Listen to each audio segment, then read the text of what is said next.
Сократ ежелгі грек елінің үздік ойшылы. Сократ ең алдымен табиғат тылсымдарын емес, алдымен тұлға ретінде адамды қарастыру керек деген ой пікірін қалдырған. Назарларыңызға Сократтың бір топ нақыл сөздерін ұсынамыз. Егер де адамның достары аз болса, демек ол өмірден үлкен өмірлік сабақ алған жан. Тек бір ғана жақсылық бар, ол білім. Тек бір ғана жамандық бар, ол надандық. Асқа ең жақсы дәмдеуіш аш қарын. Астың тұздығы аштық. Мен сені көруім үшін сөйлегін. Нәрсені білмейтінімді білемін, алайда басқалар оны да білмейді. Өмірлік тәжірибесі аз адамның айтқан сөзі аса сенімнен шыға бермейді, мейлі маған еліктеп айтса да.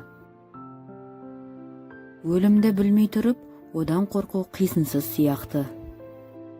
Ең кедей адам үйі, жанұясы, ақшасы жоқ адам емес, арманы жоқ адам.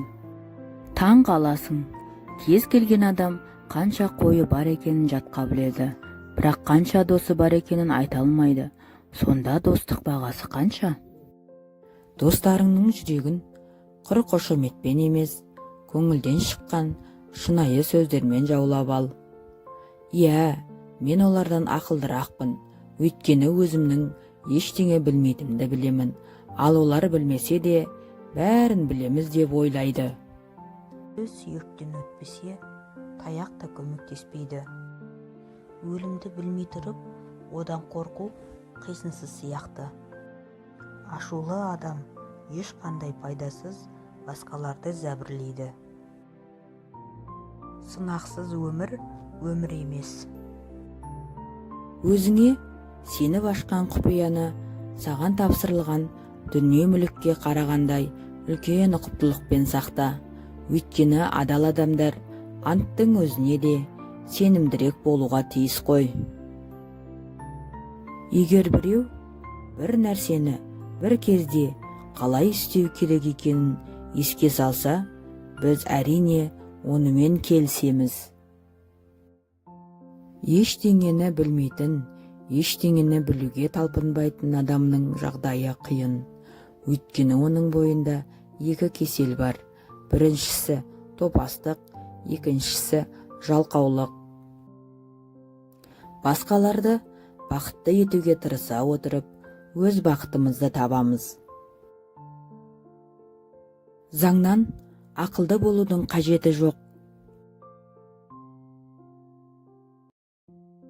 Талқыға салған кезде ғана ақиқаттың беті ашылады.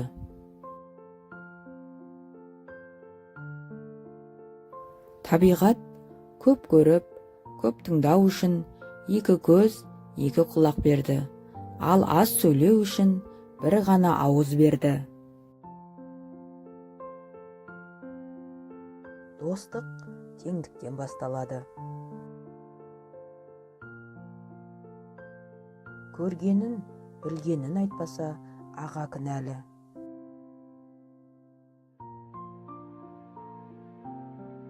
Ақымақтың екі белгісі бар. Бірі өзіне пайдасы жоқ нәрсені әңгіме қылуға бейім тұрады. Екіншісі сұрамаған адамға ақыл айтады.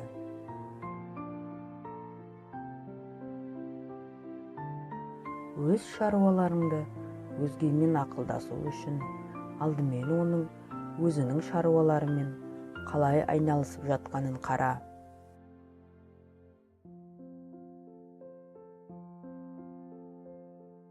Әлемді өзгертпес бұрын өзіңді өзгерт.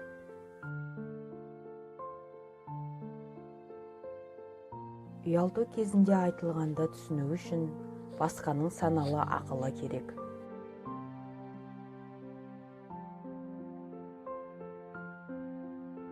Ешкім кездейсоқ жақсы адам болып шыға келмейді.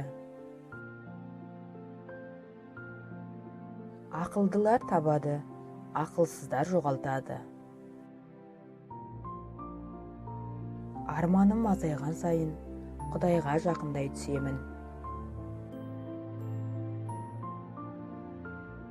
Істі жақсы бастау жартысын істегенмен бірдей. Адамдарды таныған сайын өзімнің итімді қатты қадірлеймін.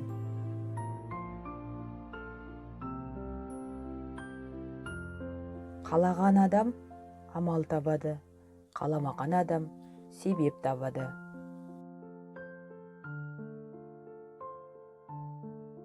Абыройсыздықпен өмір сүргенше, батылдықпен өлген артық.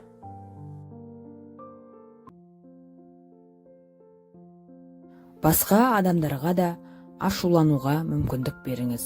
Егер сіз дауыс көтерсеңіз, оның да дауыс көтеруге құқығы бар.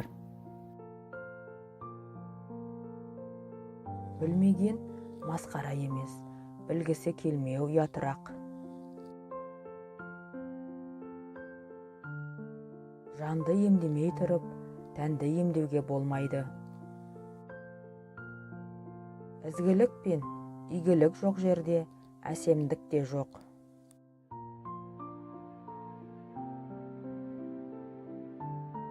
Ештеңеге қарамастан үйлен. Жақсы әйел түссе бақытты боласың, жаман әйел түссе ойшыл боласың. Адамдарға құпиядан гөрі тілінде ыстық көмір сақтаған оңай. Тәрбие қиын іс. Тәрбиеге жағдай жасау әр адамның ең елеулі борыштарының бірі. Өйткені өзіңді және жақындарыңды білімді етуден маңызды еш нәрсе жоқ. Құрметті көрермен, қазақ тілді арнамызды қолдай отырыңыз. Қарағандарыңызға рахмет.